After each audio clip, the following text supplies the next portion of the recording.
So hey everyone, welcome back to our channel that is him vlog. तो जो आज की वीडियो में हम बात करेंगे, जैसा कि मैंने आपको पहले इन्फॉर्म किया था, हम हर एक डिपार्टमेंट की एक डेडिकेटेड वीडियो ला रहे हैं। तो आज की जो वीडियो है वो डिपार्टमेंट ऑफ लॉ के लिए है और इस वीडियो में हम बात करेंगे BA LLB और LLM के बारे में। क्या उनकी सीट्स हैं, क्या उनका फ़ीस स्ट्रक्चर है, कैसा क्या हमारा फैकल्टी है, क्या क्लासेस हैं, क्या, और सबसे मेन हम इस वीडियो में ध्यान देंगे जो सबसे ज़्यादा ज़रूरी है लॉ स्टूडेंट के लिए, वो है मूट कोर्ट। हमारे जो मूट कोर्ट के सर हैं अभिषेक दीक्षित सर, जो कि पूरा मूट कोर्ट कोऑर्डिनेट करते हैं। आज हम उनसे मिलेंगे, वो अभी फ़िलहाल डिपार्टमेंट में, और कुछ हमारे जो रिसर्च स्कॉलर जो यहाँ से PhD कर रहे हैं तो उनसे मिलेंगे। और फिलहाल मेरे साथ हैं हर्ष भैया, जो कि अभी सुपर सीनियर है, जो इन्होंने अभी 5 साल बिता दिए इस डिपार्टमेंट में और अभी इनका फाइनल सेम चल रहा है। और सेकंड मेरे साथ हैं वैभव भैया, जो कि अभी फोर्थ ईयर में 8th सेमेस्टर में।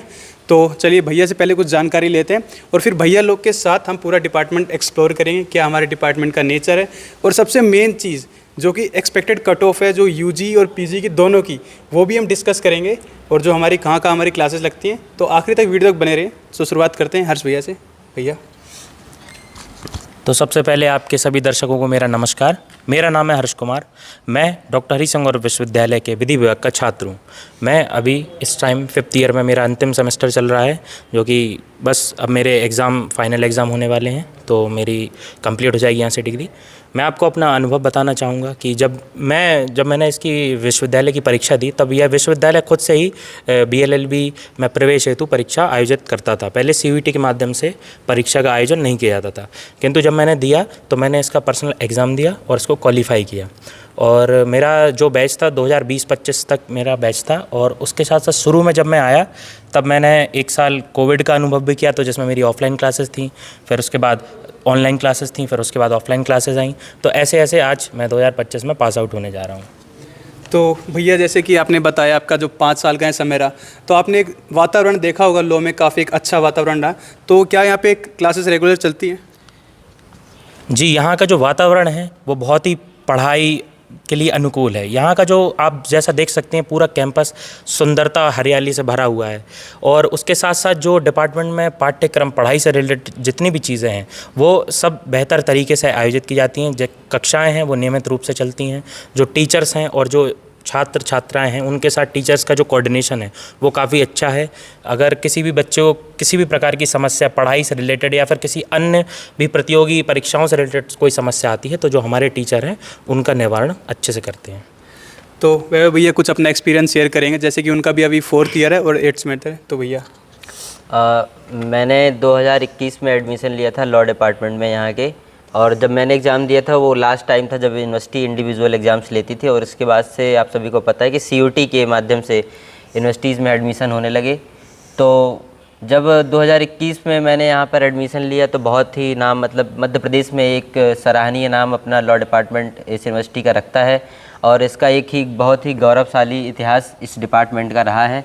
इस डिपार्टमेंट ने मध्य प्रदेश ही नहीं वरन पूरे भारत में बहुत सारे जजेज़ यहाँ से निकले हुए हैं। और रही बात डिपार्टमेंट की, तो डिपार्टमेंट हमारा वेल एस्टेब्लिश डिपार्टमेंट है। सबसे पुराना डिपार्टमेंट हमारा इस यूनिवर्सिटी का लगभग माना जाता है, और हमारी क्लासेस वेल फर्निश्ड हैं। टीचर हमारे यहाँ पे वैकेंसी अभी टीचर्स की कुछ खाली थी, बट अभी नए प्रोफेसर्स आ चुके हैं, तो हमारे यहाँ स्टाफ की भी कोई कमी नहीं है, और स्टाफ बहुत सपोर्टिव है, फ्रेंडली है। और हमारा जो सिलेबस था, इवन जो लॉ डिपार्टमेंट का सिलेबस था, उसको भी नई एजुकेशन पॉलिसी के तहत अभी मॉडिफाई किया गया है, और उस कैरिकुलम को भी एक्सपेंड किया गया है। तो अभी कैरिकुलम में भी चेंज हुआ है नई एजुकेशन पॉलिसी के तहत ही, और पाठ्यक्रम में भी हम लोगों का चेंज हुआ है। जैसे कि भैया लोगों ने बताया, जब भैया लोगों ने एडमिशन लिया था तो सागर जो यूनिवर्सिटी है DHSU, वो अपना एक इंडिविजुअल एग्ज़ाम कराती थी, जो कि सागर यूनिवर्सिटी आपको आगे देना पड़ता था। तो अब फ़िलहाल काफ़ी क्वेश्चंस आते थे कि भैया आप क्या कर रहे हो। तो मैं भी एक लॉ स्टूडेंट हूँ, अभी मेरा 2nd ईयर चल रहा है, 4th सेमेस्टर। तो मेरे टाइम पे CUET हुआ था। तो मैं आपको CUET का बता दूँ, जब हमारे टाइम लीगल स्टडीज़ था, पर इस टाइम अभी लीगल स्टडीज़ नहीं है। तो हम इस वीडियो के आखिरी में बात करेंगे कि कैसे क्या कट ऑफ रहेगा। हाँ, सबसे मेन क्वेश्चन एक और हम इस वीडियो के माध्यम आपको बताना चाहेंगे। एक कमेंट आ रहे थे कि लॉ डिपार्टमेंट को DHSU को मान्यता प्राप्त नहीं है BCI से। तो मेरे साथ तो अभी 5th ईयर है, क्योंकि अभी ये भी पास आउट होंगे। अगर मान्यता प्राप्त नहीं होगी, हालांकि बीच में कुछ ऐसा इशू आएगा जो भैया आपको भी बताएंगे। एक टाइम पीरियड के लिए कुछ ऐसा इशू आ गया था जिसमें बच्चों को, जो पास आउट स्टूडेंट थे, उनको दिक्कत हो रही थी अपना रजिस्ट्रेशन कराने में BCI में जो उनका स्टेट इंडिविजुअल स्टेट में रजिस्ट्रेशन होता है, तो फिलहाल वो दिक्कत रिजोल्व हो गई डिपार्टमेंट के थ्रू भी, और डिपार्टमेंट से भी अभी क्लियरेंस है। हमारी जो डिग्री है भैया मान्यता है, आप इसमें कुछ बताना चाहेंगे भैया? एक्चुअली में क्या होता है कि बार काउंसिल जो एक अथॉरिटी है वो पूरे देश के जो भी लॉ कॉलेजेस हैं, लॉ यूनिवर्सिटीज़ हैं, उनको गवर्न करता है। कुछ रूल्स एंड रेगुलेशन, कुछ स्टैंडर्ड्स बार काउंसिल के हैं, अगर आप उसको फुलफिल करते हैं तभी आपको लॉ कॉलेज की डिग्री मिलती है। या फिर तो लॉ कॉलेज का जो एफिलिएशन होता है उसके लिए बार काउंसिल कुछ फिक्स्ड एक फ़ीस रखती है, जिसको शायद हमारी यूनिवर्सिटी में कुछ रीजन से अभी बीच में नहीं उसको भरा गया था, तो थोड़ा सा प्रॉब्लम आ गया था बीच में। बट अभी हमारे इस यूनिवर्सिटी के लॉ डिपार्टमेंट का एफिलिएशन कंटिन्यू कर दिया है बार काउंसिल ने, और 2006 से लेके 2025-26 तक की पूरे पाठ्यक्रम की हमारी मान्यता प्राप्त हो चुकी है। आगे भी जो भी होगी उनकी प्रोसीजर वो फीस भर के मान्यता प्राप्त कर ली जाएगी। तो आप लोग को जैसे क्लियर हो चुका होगा, जो अपनी डिग्री है वो एक वैलिड डिग्री है, और काफ़ी एक आपको पता है अगर कोई सेंट्रल यूनिवर्सिटी कोई डिग्री दे रही है तो उसमें एक अपने काफ़ी उसके अंदर नाम है कि आप कोई भी डिग्री कर रहे हैं तो एक सेंट्रल यूनिवर्सिटी। तो चलिए हम क्लास एक्सप्लोर करते हैं। जैसा कि मैंने बताया, हम इस वीडियो में आपको हर एक डाउट क्लियर करेंगे, तो वीडियो के आगे तक बने। चलिए क्लासेस की तरफ। कुछ क्लासेस अभी यहाँ चल रही है लॉ डिपार्टमेंट में, और कुछ क्लासेस हमारी शंकर भवन में चल रही है, उसके भी हम आपको क्लिप दिखाएंगे, तो आखिर तक वीडियो तक बने रहे। तो आइए क्लास में।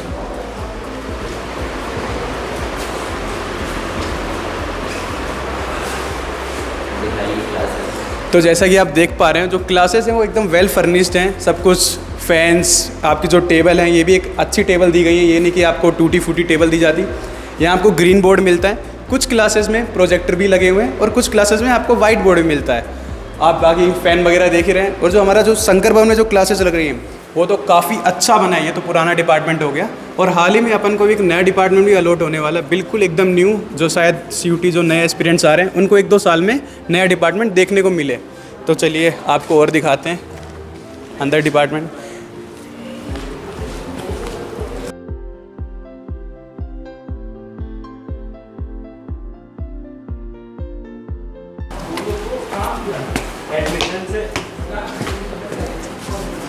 ये हमारा एडमिनिस्ट्रेटिव है, ये हमारे HOD सर का ऑफिस है, और यहाँ हमारे डीन सर भी बैठते हैं। ये हमारा स्टाफ रूम है, जैसा कि आप देख पा रहे हैं। आ जाओ। ऑफिस इस तरफ आपके सारे एडमिनिस्ट्रेटिव के वर्क होते हैं, जो भी आपका टाइम टेबल या कोई भी आपका एग्ज़ाम शेड्यूल होता है, तो यहाँ से आपका नोटिस जारी होता है, और उसी के प्रक्रिया के ऊपर सारे काम होते हैं। यहाँ भी आपका क्लासेस वगैरह हैं। ये हमारे प्रीतम सर हैंडल करते हैं, जो मेन क्लर्क हैं वो प्रीतम सर हैं। ये आपके नोटिस बोर्ड हो गए, कोई भी टाइम टेबल वगैरह लगता है या भी कोई डिपार्टमेंटल नोटिस होता है तो यहाँ पे आपके पेश कर दिए जाते हैं, और उसके हिसाब से होता है। मैं आपको बता दूं, जो सबसे मेन क्वेश्चन रहता है लॉ स्टूडेंट्स का, होता है मूट कोर्ट। क्या हमारे डिपार्टमेंट में मूट कोर्ट होता है या नहीं होता? तो मैं आपको हाल एक नोटिस दिखाता हूँ, मेमोरियल मूट कोर्ट, जो अभी हाल कंडक्ट किया गया है 2025 में, मई के मंथ में। तो काफ़ी स्टूडेंट्स ने पार्टिसिपेट किया। ये जो मूट कोर्ट था वो डिपार्टमेंट का मूट कोर्ट था। अभी जल्द ही हमारा डिपार्टमेंट नेशनल मूट कोर्ट करवाने वाला है, तो ऐसी कोई दिक्कत नहीं आती कि हमारा मूट कोर्ट नहीं होता। डिपार्टमेंट में time to time moot court होता है। तो चलिए, और आपको डिपार्टमेंट में वाटर कूलर की भी सुविधा मिलती है, यूटेंसिल्स की। ये आपकी कोई दूसरी क्लास का भी और आप ओवरव्यू देख सकते हैं।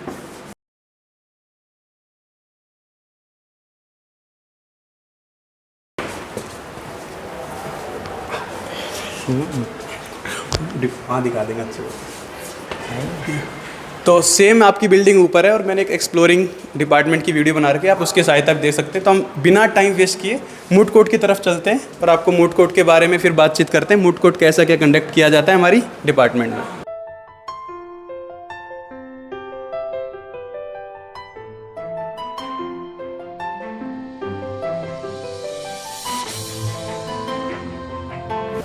तो हमारे साथ हैं वैभव सर, जो कि यहाँ से PhD कर रहे हैं हमारे लॉ डिपार्टमेंट से। तो एक काफ़ी क्वेश्चन अराइज हो रहा है, जो अभी हाल में बहुत ज़्यादा रिसेंट टॉपिक भी है, जो अभी 3 साल ईयर का प्रैक्टिस का जो अभी जजमेंट आया है सुप्रीम कोर्ट से, जो अभी मैंडेटरी कर दी। पहले क्या रहता था, 5 साल के बाद या 3 साल की LLB के बाद आप एलिजिबल हो जाते थे जुडिशरी के लिए।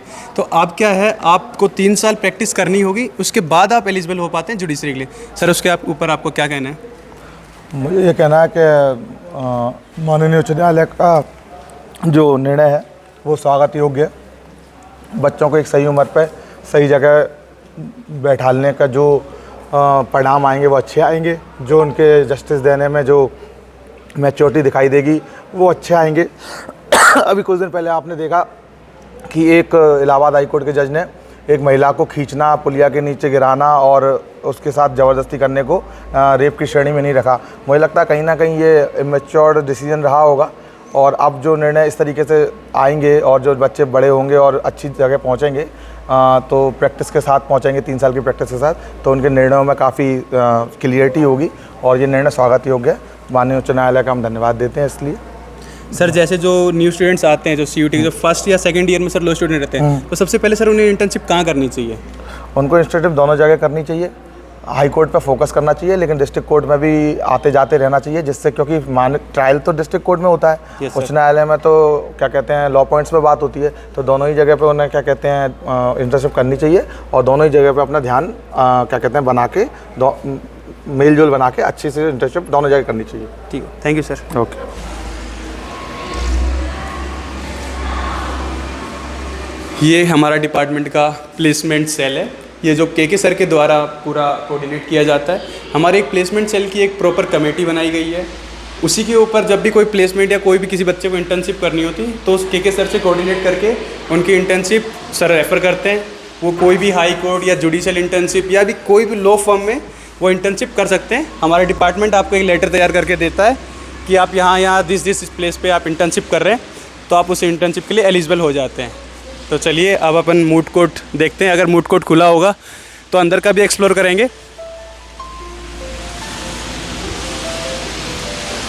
ये रहा,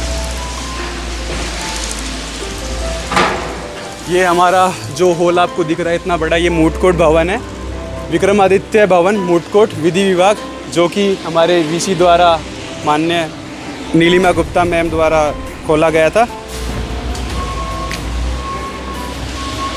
हमारा मूड कोर्ट है, उसको एक्सप्लोर करते हैं। अभी प्रेजेंट में जो मूड कोर्ट के हेड हैं और जो पूरा मूड कोर्ट कोऑर्डिनेट कर रहे हैं डॉक्टर अभिषेक दीक्षित सर, वो भी सर अभी प्रेजेंट है। बाकी एक बार आप मूड कोर्ट देख सकते हैं। फिर हम सर से पूछते हैं जो हमारा कैसा क्या मूड कोर्ट रहा, जो अभी हाल में मैंने बताया था आपको, जो मूड कोर्ट हमारा एक कॉम्पिटिशन भी हुआ था और सर भी काफ़ी जो मूड कोर्ट में काफ़ी एक्टिव रहे हैं। बाकी सर बताएंगे हमें, आज ही सर से मिलते हैं।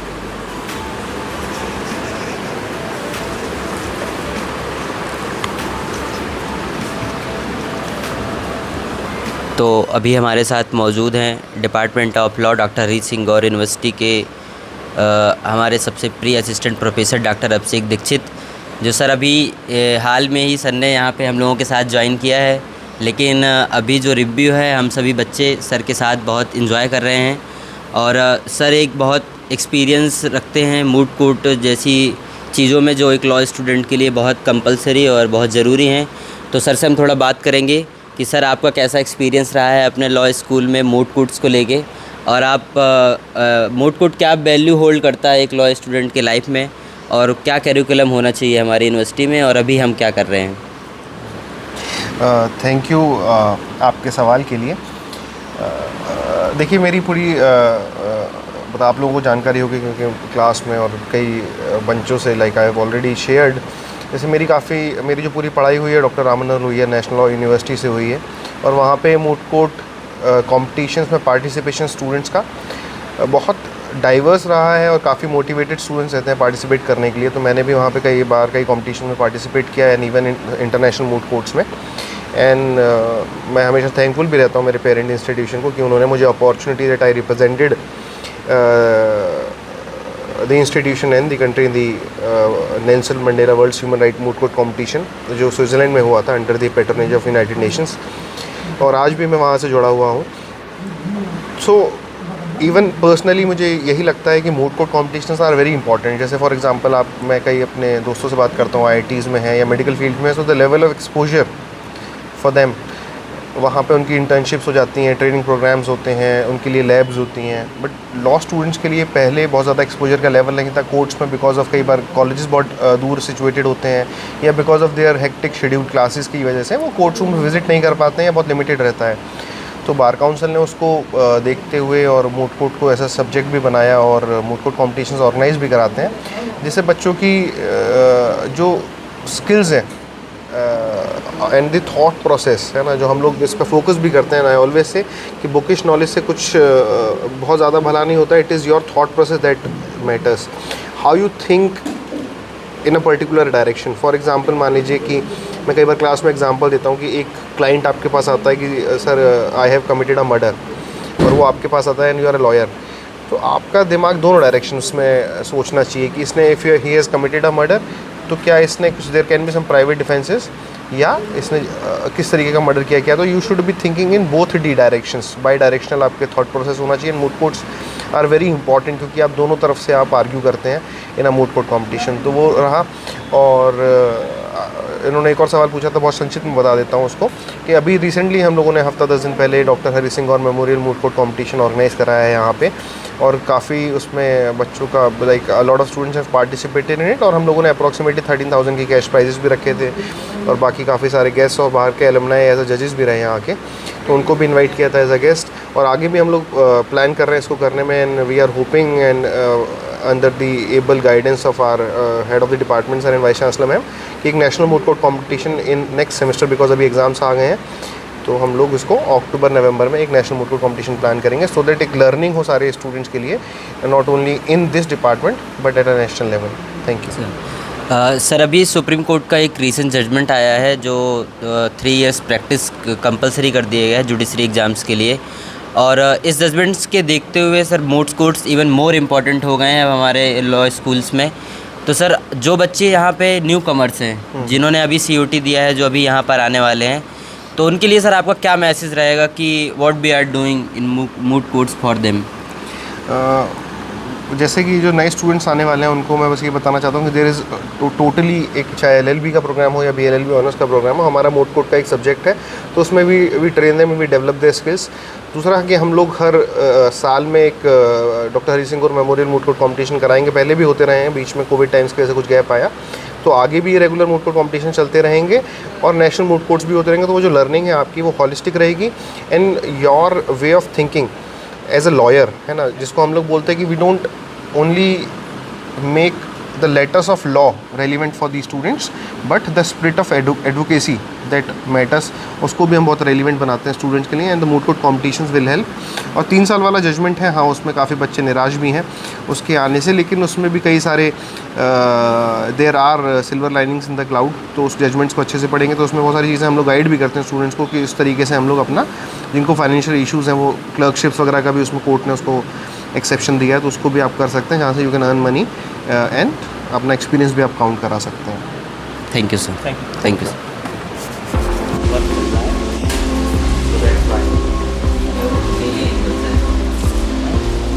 यहाँ आपका सामने जो आप देख रहे हैं ये मेल वॉशरूम, सामने फिर उसके बगल में आपका लेडीज़ वॉशरूम। अब आप जो कह रहे थे, हम आपको बता रहे थे, जो हमारे जो यूनिवर्सिटी का जो लॉ डिपार्टमेंट है वो सबसे फेमस है जुडिशरी के मामले में। हमेशा जो जुडिशरी में पहले जो सिलेक्शन होते रहे हैं, तो आप एक सामने देख सकते हैं सम लेटेस्ट सिलेक्शन इन MPC से काफ़ी बहुत ज़्यादा यहाँ से जजेस निकल चुके हैं, बहुत ज़्यादा ADPO निकल चुके हैं। हाल ही में हमारे एक LLM के भैया थे, हाल में अभी ADPO बने मध्य प्रदेश के, तो काफ़ी एक अच्छा हब है ये जुडिशरी के लिए। ये हमको 3 साल के ऊपर भी एक वीडियो देना है। अब जो रास्ता जा रहा है, ये जा रहा है हमारी डिपार्टमेंटल लाइब्रेरी की तरफ। डिपार्टमेंटल लाइब्रेरी को एक्सप्लोर करते हैं।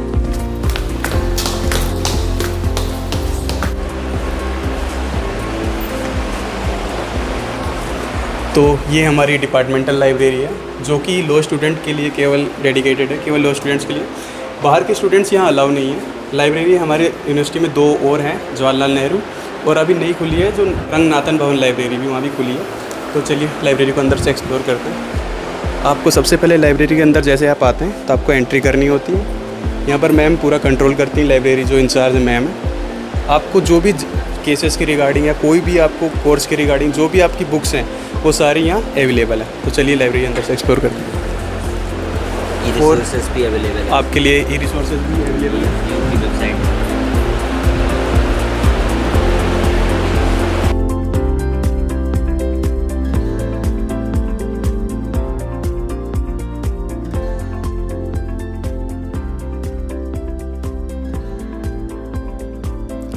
लाइब्रेरी एक्सप्लोर करने के बाद हम लोग वापस नीचे आ गए। अब हम डिस्कस करेंगे fee structure of her courses का और क्या एक्सपेक्टेड कट ऑफ थी। तो चलिए स्टार्ट करते हैं। तो चलिए बात करते हैं फ़ीस। क्या आपकी कोर्सेज़ में जो BLLB, LLB, LLM में क्या आपकी सीट्स हैं और क्या आपकी कट ऑफ रहने वाली है। तो सबसे पहले हम डिस्कस करते हैं अभी क्या क्या सीट्स हैं। तो बात करें अगर BLLB की, तो BLLB में हमारी 53 सीट्स हैं। बात करें LLB की, LLB में हमारी सेम 53 सीट्स हैं। और LLM में आपकी 37 सीट्स हैं। BLLB आपका 5 ईयर कोर्स है, LLB आपका 3 ईयर और LLM 2 ईयर का। तो कट ऑफ की बात करें तो भैया आप BLLB कट ऑफ जो जनरल कैटेगरी की जो पिछली बार क्या कट ऑफ रही थी?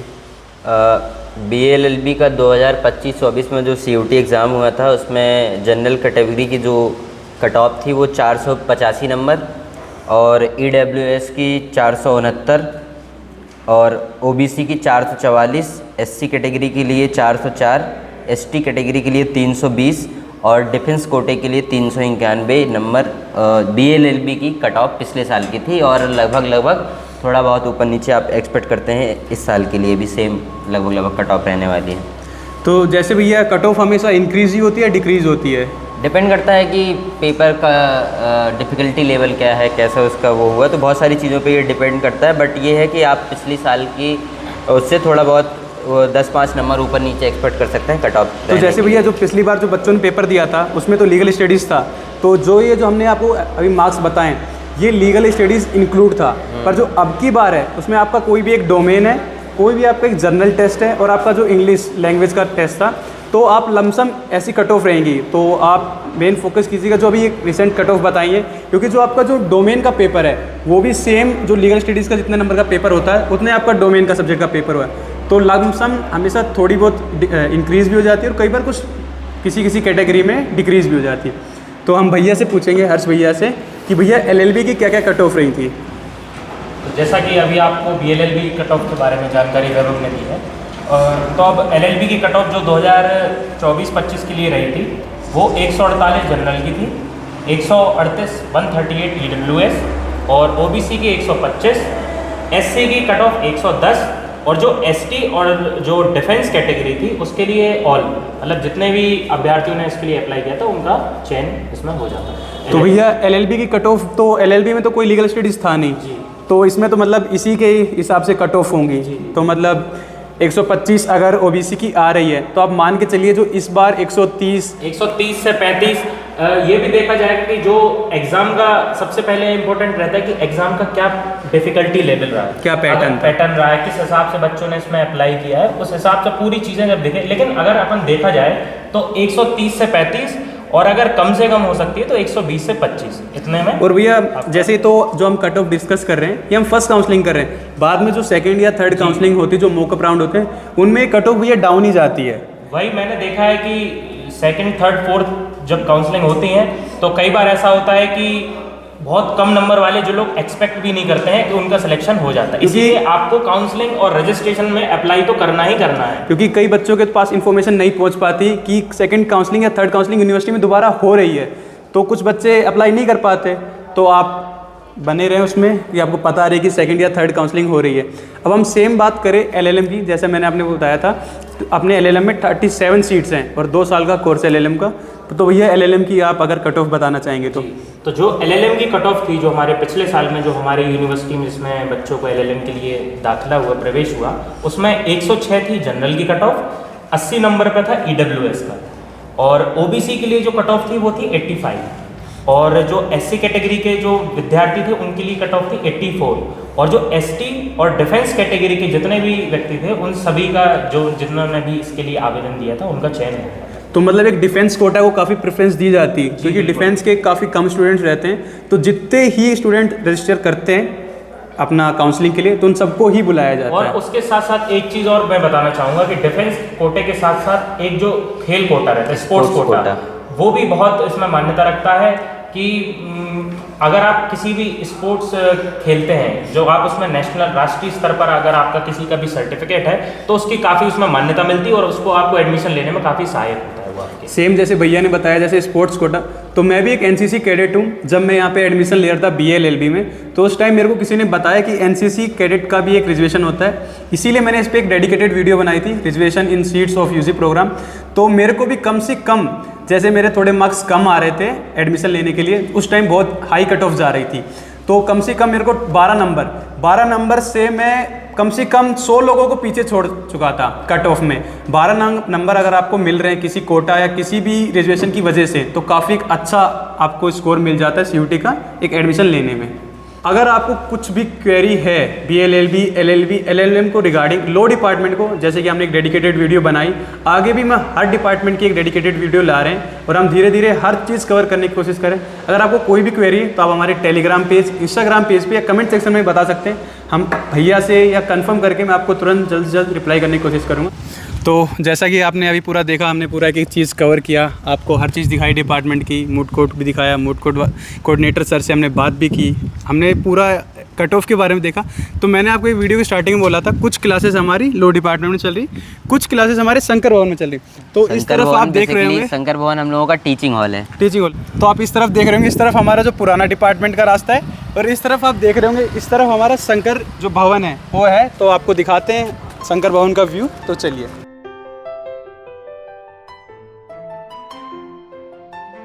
तो ये आप देख रहे होंगे काफ़ी जो नई बिल्डिंग आचार्य शंकर भवन है वो हमें अलॉट हो रखी है। इसका जो 3rd फ्लोर है, इसमें टोटल 3 फ्लोर है, ग्राउंड फ्लोर, 1st फ्लोर और 2nd फ्लोर। तो जो 2nd फ्लोर पे हमारी जो BLLB की कुछ क्लासेस लगती हैं, जो अभी जो 1st सेमेस्टर और 2nd सेमेस्टर जो भी BLLB का लगा है वो शंकर भवन में लगा है। LLB का भी सेम जो 1st सेमेस्टर और 2nd सेमेस्टर है वो ऊपर लगा है। गाड़ी किसमें कर रहा काम? तो जो शंकर भवन में है वो लिफ्ट भी लगी हुई है, तो आपको जाने ऊपर नीचे जाने में दिक्कत नहीं होगी। तो लिफ्ट भी लगी हुई है प्रॉपर। तो अगर शंकर भवन की क्लासेस की बात करें तो आप देख रहे होंगे काफ़ी कितनी बड़ी क्लासेस हैं यहाँ। हर चीज़ आप एकदम AC लगी हुई हैं, फ़ैन लगे हुए हैं और आपको बोर्ड मिलता है प्रॉपर। आपके यहाँ पे प्रोजेक्टर वगैरह भी रहते हैं। तो प्रोजेक्टर अभी इस वाली क्लास में नहीं लगा, प्रोजेक्टर दूसरी क्लास में लगा है।